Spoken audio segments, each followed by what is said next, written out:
brought the Tigers in, cause I was busy earning stripes like a tiger skin. Hey everybody, it's the coach. This is Thursday Night Football on EA Sports. Coming up, we'll see Tyrod Taylor, the new quarterback of the Cleveland Browns, take on a man back for a 15th NFL season, Eli Manning, and the New York Football Giants. I'll see you again at halftime as we preview some of the action coming up on Sunday. But for now, it's Thursday Night Football. And on the call, as always, is Brandon Gaudin and Charles Davis. All right, Coach, we welcome everybody to the Garden State. EA Sports coverage of the NFL finds us at MetLife Stadium in East Rutherford, New Jersey. This crowd a few minutes ago stirred into action at the side of their men in blue emerging from the MetLife tunnels. We're set to go as the Giants get ready to match up with the Cleveland Browns. Hello, everybody. Alongside Charles Davis, I'm Brandon Gaudin, and partner, our long national nightmare is over. After 6 months away, we're back to playing football. And this is way better than Watergate, isn't it? Now we get to have some fun. Watch the veterans. They'll play a little bit. We know that. But the big thing, this new crop of rookies and young guys, they get their chance to take the field and earn their spot.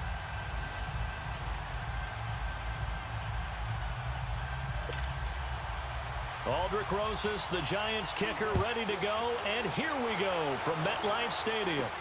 Matt Day's on the return. And he'll take this across the 25, a couple extra yards, up to the 27-yard line.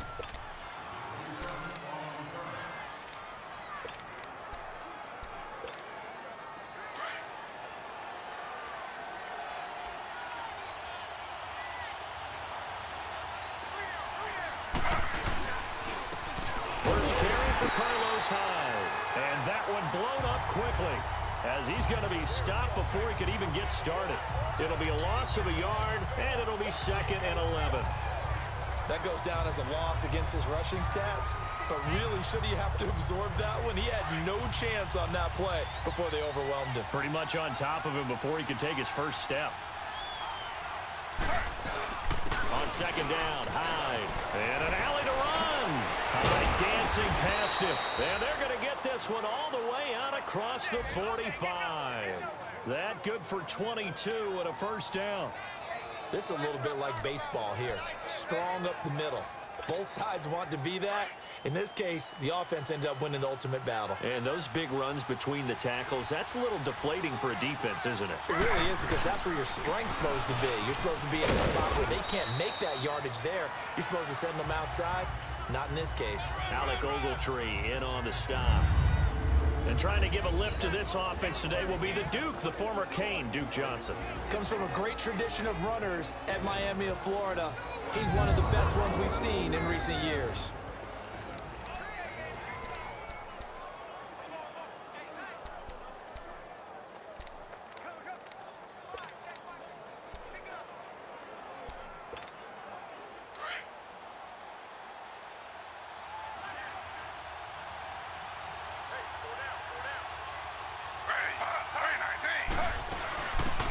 First carry now. This is Johnson. And he's brought down.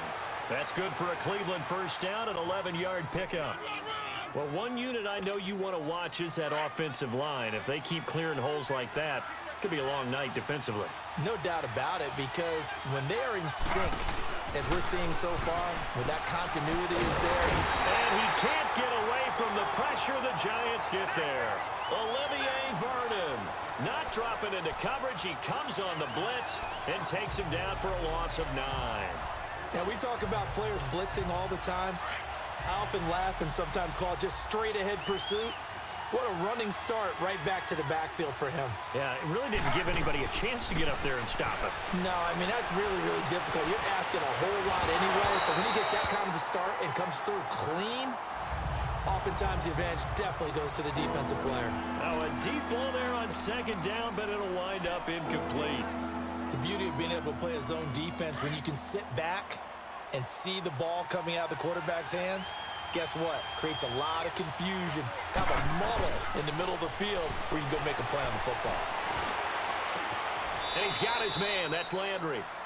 And they're able to convert on 3rd with a solid gain of 23.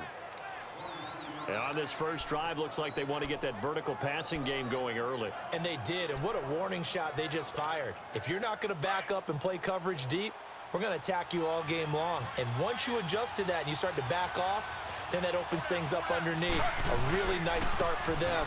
Great way to get the game going. He's to the 10, and finally wrestled down at the 8-yard line. Another nice gain, 13 yards that time, and another first down.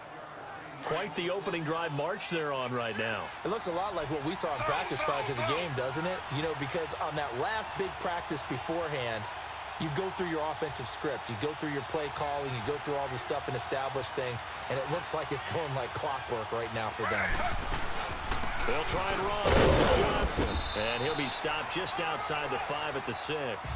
It's a gain of a couple, and it'll be second and goal. Defensively, pretty good start there with their backs against the wall. That's a win for the stop troops right there. And if I'm them, I get a little bolder now. They won the first battle. Keep coming after them. Put the pressure on them. He's going to get it running right. And running room scarce here. He's going to be stopped in his tracks at the line of scrimmage. Call it no gain that time, and now it's third and goal. Driven it down the field nicely here on the opening drive, but now it's put up or shut up. No doubt about it, because to make that type of a drive and ultimately kick a field goal would feel very disappointing. But I'm just wondering, is the head coach thinking, is this 4-down territory? Might he go for it?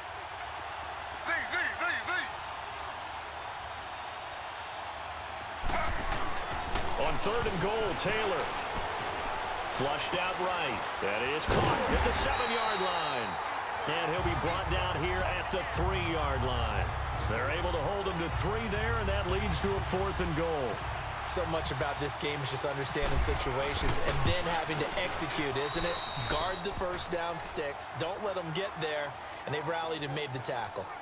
A dozen plays on that drive that ends with the field goal. Let's go ahead and break out some of the old chestnuts here, right, partner?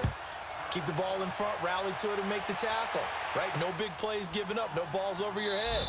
Bend, don't break. Hold on. Chestnuts? You like Come that on. one? What does that mean, break out? Just because you break chestnuts? I'm not sure about that, but I'm just going with why they said that. I have no idea. Manning and the Giants come up now 1st and 10 at their 25-yard line.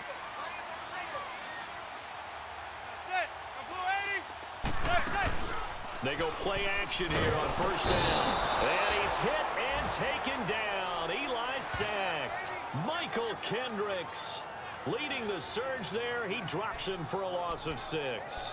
Brandon, if I'm an offensive coordinator and I see an all-out rush like that, I file it away because I'm going to use their aggressiveness against them as this game goes on. I'm going to hit them with a screen soon. Protection certainly going to need to be a bit better here on 2nd and 16.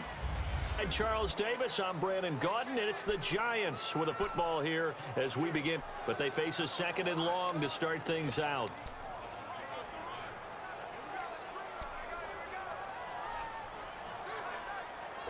Work to be done here on 2nd and 16 after the sack.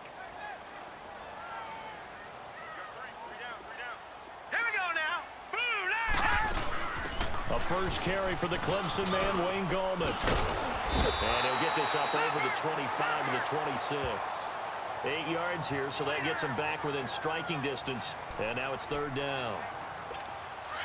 And after that type of a run, there's some talking going on down on the field, but it's not trash talking.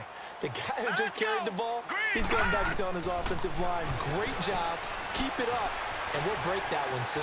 Buying time to his left. He may try and run for this. And he's going to have the first down yardage to the 35. A good decision in the end to pull it and run, gets him 9 yards and a first. Someone knew exactly where he needed to get to pick up that first down now.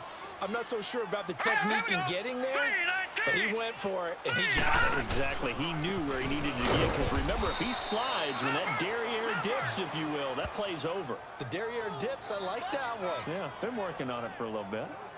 And when you're running the football, one thing you don't want to see is a big boy coming up there to swallow you whole in those D tackles and nose tackles. No, you're actually counting on your big boys to protect you from them. But on that play, the defensive tackle had the leverage, and he won the battle.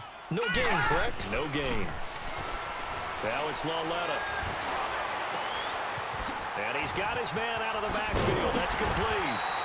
And he's taken down, but not before getting this across midfield and just shy of the 40. That one goes for 24 yards. Boy, the evolution of the game and how these guys on plays like that can get out of the pocket, keep plays alive, it just makes things so much harder for defenses. It really does, and we're talking about an era in the game where the quarterbacks are the most athletically gifted that we've seen in a bunch. I mean, when you talk about collectively, it's unbelievable. So their ability to move is practiced now. It's not necessarily, oh, he just took off and you guys figure it out. When he takes off, everyone knows where to go now. They know how to run routes, change things, make themselves presentable for the quarterback. It's a lot of time that they put in on it. It's not just your static 1, 2, 3.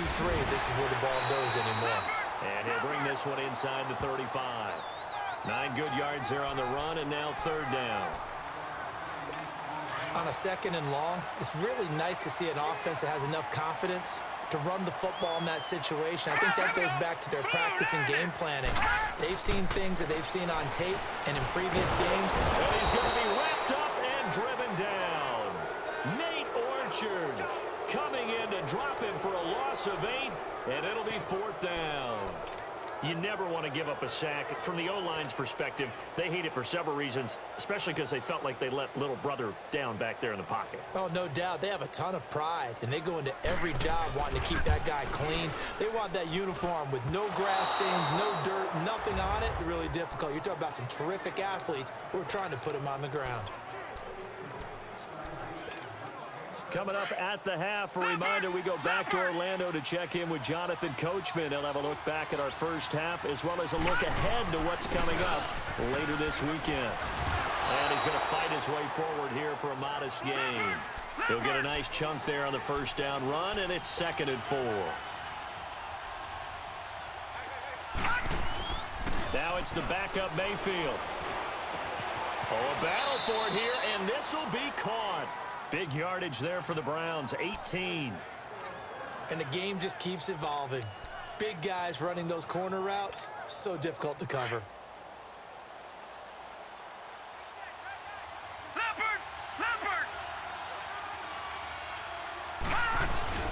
Oh, a design run for their wideout. And down inside the 15 he goes. Back-to-back nice plays, 12 yards that time and a first down.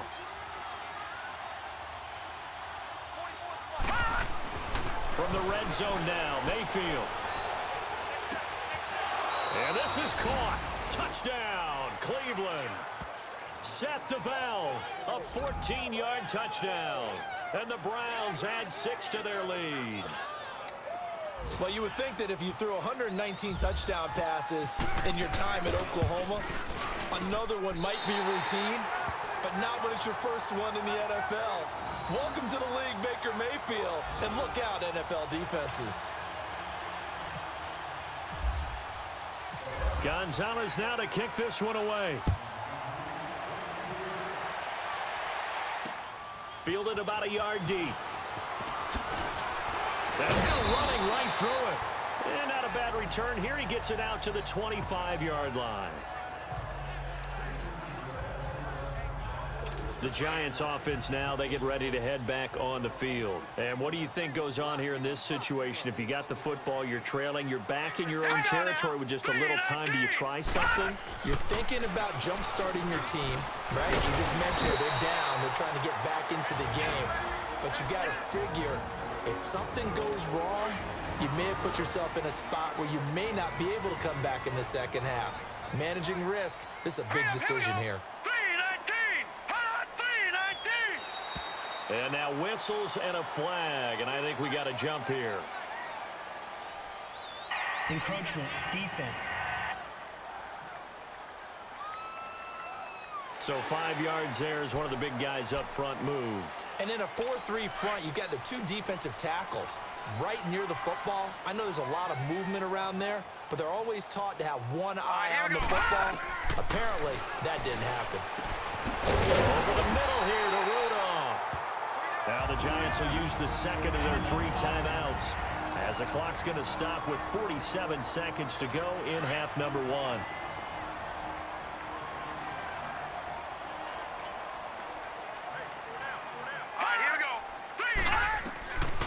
first down, it's Lauletta. Oh, he's got a man wide open, complete. And he gets this one all the way down inside the 15, just shy of the 10. A very solid gain of 27. That opening drive rhythm continues right into play number 3. Whatever they decided that they wanted to run before the game, it's working pretty well for them right now. Moving the ball downfield at a nice rate. And guess what? I think the chain crew might have to get a little oxygen over there. They have to keep moving downfield with first downs on each play. It'll be a gain of 4, and it'll be second down. Clock rolling as the Giants will hurry to the line. To the air yet again, Lauletta. And that'll be incomplete with just 6 seconds left on the clock. So on third down, the field goal unit will come out as they'll try to get 3 before half. From the right hash, and this one just a chippy.